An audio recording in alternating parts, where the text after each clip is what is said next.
So hi! Welcome and welcome back to my YouTube channel, and for today's tutorial, ituturo ko sa inyo kung paano nga ba mag-update ng ating Viber app.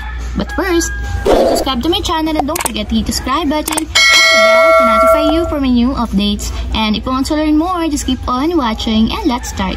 So ayan, for today's video, gagamit tayo ng Google Play Store. So dito natin gagawin para makapag-update tayo ng ating Viber. So dito sa Google Play Store, pumunta lang tayo sa search bar, then isa-search na natin dito yung Viber. And then piliin natin yung Viber. So kung hindi pa updated yung inyong Viber app, ang lalabas dito is update. So kung updated naman na yung inyong Viber, ang lalabas na lang dito is open. So ayan, itatap ko na yung update para makapag-update na ako ng aking application. And wait lang natin hanggang sa matapos ma-install yung Viber.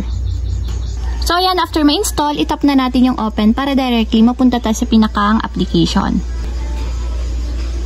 And ayan, kung makikita nyo, i-check nyo yung ibang mga settings and may mga dumagdag dyan ng mga new features and options para mas maging maganda at mabilis yung paggamit natin ng ating Viber application.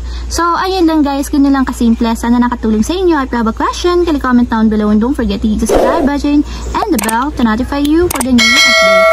And thank you for watching! Living life, every day, late at night, not okay.